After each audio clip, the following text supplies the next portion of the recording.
तारीख को थाना सिविल लाइन्स क्षेत्र अंतर्गत हुए एक सनसनीखेज हत्याकांड का खुलासा हुआ है। 4 तारीख को रात को करीब 8 और 8:15 के बीच में सागर रोड स्थित गजराज मैरिज गार्डन जो है उसके सामने ईशानगर निवासी महेंद्र गुप्ता की गोली मारकर हत्या कर दी गई। ये अत्यंत सनसनीखेज प्रकरण था। इसमें धारा 302 आईपीसी के तहत थाना सिविल लाइन्स में प्रकरण पंजीबद्ध किया गया। बचपन नेता महेंद्र गुप्ता की हत्या का खुलासा सिर में लगी थी और इसके अलावा छर्रे भी लगे हुए थे। तो इसके बाद चूंकि बड़ा सनसनीखेज हत्याकांड था, एक टीम इसमें बनाई गई, एक एसआईटी बनाई गई जिसमें 4 थाना प्रभारी के साथ एडिशनल एसपी को पूरा सुपरविजन दिया गया और सीएसपी इसको लीड कर रहे हैं। टीम ने बहुत सारे सीसीटीवी देखे, टेक्निकल रिकॉर्ड देखा, लोगों को जो पुराने जिन पे संदेह हो सकता था उनकी गतिविधियों पे निगाह रखी। तो सीसीटीवी में एक व्यक्ति घटना से आधे घंटे पहले लोकेट हुआ जो संदिग्ध था। उस व्यक्ति की जब पहचान कराई गई तो वो यही छतरपुर का रहने वाला एक व्यक्ति था और उसके साथ एक अन्य व्यक्ति खड़ा हुआ था जो हेलमेट लगाया था। वो भी घटना के समय जब इसको गोली मारी गई तो हल्के धुंधले तरीके से फायर करते हुए दिखा। जब इस व्यक्ति को पहचान की गई तो उसकी पहचान स्पष्ट हो गई और फिर उसकी तलाश की गई तो ये पता चला कि वो सीधी के आसपास कहीं उसका रहना पाया है। इस पे से हमारी टीम, एक विशेष टीम परसों सीधी रवाना हुई और लगातार कोशिश करके कल इस आरोपी को सीधी से पकड़ा। जब इसको यहाँ लाया गया, इससे पूछताछ की गई तो जो घटना पता चली उसके मुताबिक इस पूरे घटनाक्रम में करीब 7 लोग शामिल थे। इन 7 लोगों में 3 व्यक्ति तो वे थे जो कि जिनसे इनकी महेंद्र गुप्ता की पुरानी बुराई चल रही है उस परिवार से थे और 3 अन्य व्यक्ति थे जो कि बाहर के थे और संभवतः ये हो सकता है कि ये भाड़े के बदमाश हों या जो मुख्य आरोपी है काफ़ी समय से बाहर रह रहा है उसके साथ के कहीं बाहर के गुंडा बदमाश। और जो 7वां जिसको अभी पकड़ा गया है ये छतरपुर का ही रहने वाला है जो कि वर्तमान में अभी पिछले कुछ दिनों से सीधी में रह रहा था। इसमें जो गोली चलाई है, गोली चलाने वालों में 2 लोग बाहर के हैं, एक ईशानगर क्षेत्र का है जिससे पुरानी बुराई चल रही थी और बाकी के जो 4 लोग हैं ये कुछ दूरी पर अलग अलग स्थानों पे खड़े थे। इनकी पूरी प्लानिंग ये थी अगर किसी कारणवश इन लोगों ने जिन्होंने गोली चलाई है चूक जाते हैं या ये बच जाता है और कहीं दाएं बाएं भागने की कोशिश करता है तो अलग अलग स्थानों पर खड़े हुए ये 3-4 लोग जो हैं, 4 लोग जो हैं, इन सभी पे हथियार थे और ये कहीं ना कहीं उसे फायर करते। पूरी इसमें मेहनत की गई और सबसे महत्वपूर्ण बात यह है कि ये केस ये क्लियर हो गया है कि इसमें कौन कौन अपराधी थे, किस तरह से उन्होंने घटना को अंजाम दिया और इसके बाद ये लोग कहाँ कहाँ गए। इसमें पहला आरोपी जो है ये पकड़ा गया है, इसको माननीय न्यायालय में प्रस्तुत करके इसका 3 दिन का पुलिस रिमांड लिया जा रहा है और बहुत सारे हमको ऐसे महत्वपूर्ण तथ्य इस पूरे घटनाक्रम में मिल गए हैं जिससे मुझे उम्मीद है कि हम बहुत ही जल्दी अन्य जो आरोपी इसमें फरार हैं इनको हम गिरफ्तार कर लेंगे। इस पूरे प्रकरण में अभी 10,000 का इनाम मैंने डिक्लेयर कर रखा था जिसको कि डीआईजी सर द्वारा बढ़ा के 20,000 रुपये कर दिया गया है और जो अन्य आरोपी अब चूंकि खुलासा हो गया है तो उनको पृथक पृथक इनाम जो है वो हम घोषित करेंगे और प्रयास यही है कि जो 6 आरोपी अभी बचे हुए हैं और उनके बारे में हमको महत्वपूर्ण सूचनाएं मिली हैं उनको हम जल्द से जल्द गिरफ्तार करें। मास्टरमाइंड कौन है? इसमें मास्टरमाइंड वही व्यक्ति है जो कि पिछले 4-5 सालों से फरार है और अन्य 1-2 घटनाओं में जिसकी पुलिस को तलाश है वो इसमें मास्टरमाइंड है। और जो व्यक्ति अभी पकड़ा गया है इसका भी बड़ा महत्वपूर्ण रोल है। कई बार जो इस पूरी प्लानिंग में बातचीत कराने की बात है ये लोग नॉर्मल कॉल यूज़ नहीं करते हैं तो वो इसी व्यक्ति ने कराई है।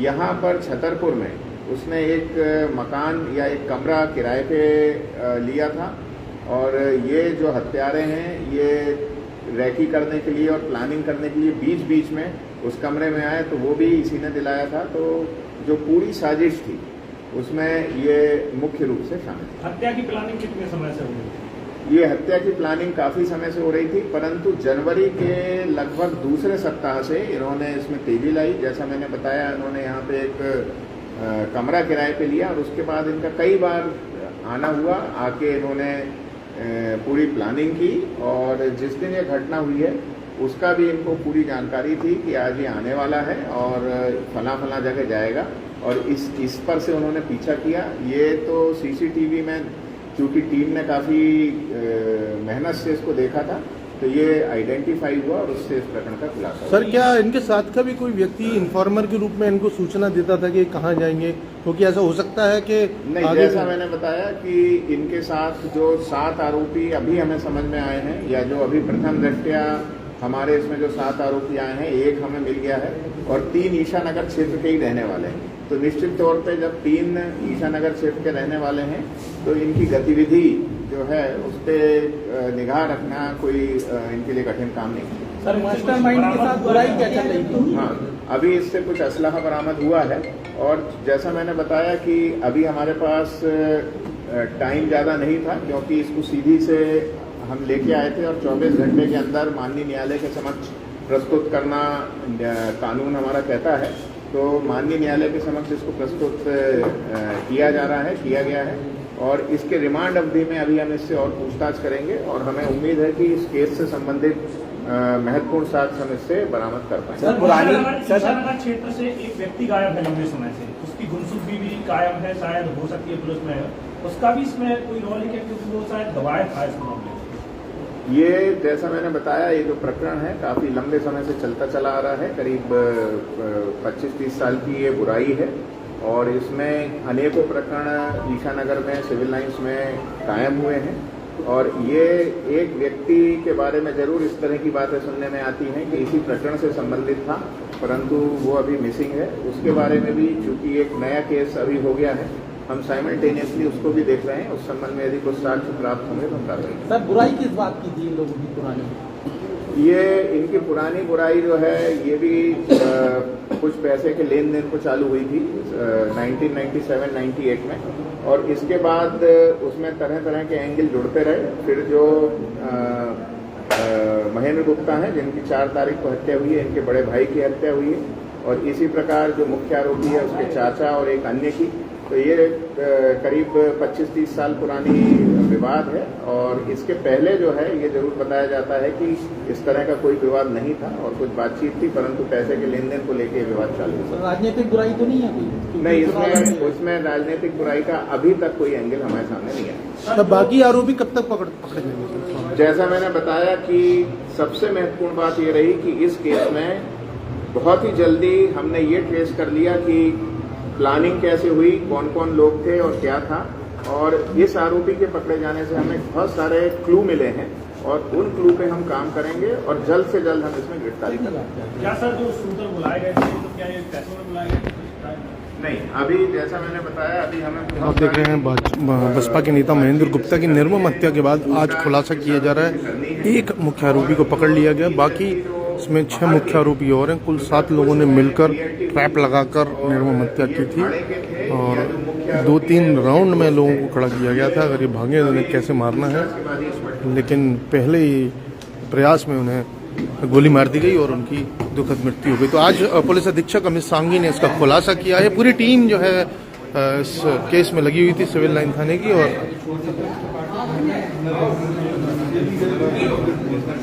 और 20,000 रुपये का इनाम इन्हें DIG छतरपुर ललित शाक्यवार के द्वारा दिया जाएगा।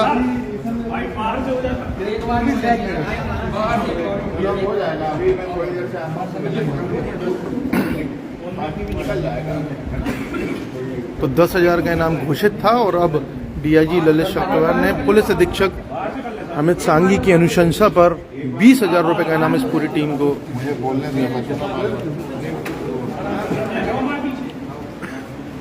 तो आप देख रहे हैं सिविल लाइन थाने का पूरा स्टाफ, कुछ अलग से भी पुलिसकर्मी इसमें लगाए गए थे। मैं सबसे मिलवाता जाता हूँ। ईशानगर के थाना प्रभारी पटेल जी, किशोर पटेल जी, संदीप तोमर हमारी साइबर ब्रांच, हमारे मनोज गोयल थाना प्रभारी बमनौरा ही है ना सर? जी सर, आपको परिचय? साइबर किशोर कुमार जी साइबर से, हमारे सत्येंद्र त्रिपाठी जी बहुत पुराने और अनुभवी पुलिसकर्मी हैं, ऊर्चा रोड में फिलहाल। और हमारे धर्मेंद्र महाराज भैया साइबर धर्मराज जी साइबर थे, और नरेश सिंह परिहार, और धर्मेंद्र सब इंस्पेक्टर हैं आप, बहुत ही अनुभवी, कई थानों में प्रभारी भी रहे हैं। इसके अलावा नाम बताते जाइए। प्रहलाद भाई हमारे, मैं तो जानता हूँ खैर सभी को। और ये सभी बहुत मेहनत करते थे, लूट भी इन्हीं लोगों ने खोली थी और इन्हें तो अब सब जान ही गए हैं। कमलेश साहू, इनका स्थानांतरण भी आज हो गया है रीवा के लिए, और सफलता के साथ अब जाएंगे क्योंकि लूट के मुख्य आरोपियों का खुलासा इन्होंने कर लिया है। तो आप देख रहे हैं लाइव, और पुलिस अधीक्षक की मैं प्रेस कॉन्फ्रेंस आपको दिखाता हूँ। और इन 7 में से जो गोली चलाई है वो 3 लोगों ने चलाई है, 4 अन्य लोग वहीं पर बैकअप के रूप में खड़े हुए थे। 3 आरोपी इसमें से जो अभी पता चल रहा है ईशानगर क्षेत्र के रहने वाले हैं, जिनसे महेंद्र गुप्ता की पुरानी बुराई चल रही है। 3 आरोपी बाहर के हैं, और एक अन्य आरोपी जो आज पकड़ा गया है ये छतरपुर का रहने वाला है। इसमें प्लानिंग करके ये पूरा मर्डर किया गया है। जनवरी माह में इन लोगों ने यहाँ पे एक कमरा किराए पे लिया, और बीच बीच में सभी जो अपराधी हैं यहाँ आते रहे, और उन्होंने प्लानिंग की और मौका देख के 4 तारीख को इस घटनाक्रम को अंजाम दिया। कितने का इनाम है इनके ऊपर? अभी 20,000 रुपए का इनके ऊपर इनाम है, और अब जो आरोपी बचे हुए हैं इनके ऊपर पृथक पृथक इनाम बढ़ाने का प्रतिवेदन आईजी सर की ओर भेजा जा रहा है। लगभग कितनी पुरानी रंजिश थी? ये करीब 25-30 साल पुरानी रंजिश है। 97-98 से ये बुराई चली आ रही है, और आरंभिक तौर पे एक साधारण पैसों के लेन देन को लेके ये बुराई हुई थी, जो कि बढ़ते बढ़ते इस स्थिति में आ गई। Thank you. पुलिस अधीक्षक अमित सांगी ने इस मामले में अपनी बाइट मीडिया के सामने रखी है। सभी लोगों को नाश्ता, सभी पत्रकार बंधु फिर से एक बार आ जाए यहाँ पे। समोसा ले लेते हैं। वैसे पकड़ने गए थे तो आप लोगों ने क्या क्या खाया रास्ते में? कुछ नहीं खाया, कल शाम तक, सुबह से शाम तक कुछ नहीं खा पाया। काफी मेहनत करी, निश्चित रूप से सबको बहुत बहुत बधाई। और ये बड़ा खुलासा था, निर्मम हत्या की गई थी, और मैं इनके भी अनुभव जानना चाहूंगा। आपको टीम में रखा गया था, और कितना कठिन था इन लोगों को ट्रेस करना, क्योंकि बहुत ही कुख्यात शार्प शूटर हैं और एक कहते हैं ना ट्रेंड अपराधी हैं। टेक्निकल एविडेंसेस पे बहुत काम किया लगातार हम लोगों ने। सीसीटीवी फुटेज को बारीकी से एक सेकंड का ट्रैक रिकॉर्ड किया, और डाटा एनालिसिस किया मोबाइल PSTN वगैरह। उस आधार पे यहाँ पहुंचे, और जब उसको पकड़ने गए उसमें भी काफ़ी समय हम लोगों ने वेट किया। 2 दिन लगातार स्थिति में रुके, उसके बाद इसको। ये साधारण अपराधियों और इस तरह के अपराधियों में क्या अंतर पाते हैं आप? साधारण जो अपराधी हैं और इस तरह के अपराधियों में क्या अंतर पाते हैं? आप छतरपुर में बहुत सालों से पुलिस में नौकरी कर रहे हैं, और लगभग साधारण अपराधी नहीं है, sharp shooter, target killing, contract killing. मतलब 3-4 जो मेन हैं, जो जिनने करवाई है वो उसका पर्सनल विवाद है, बाकी कॉन्ट्रैक्ट किलर है।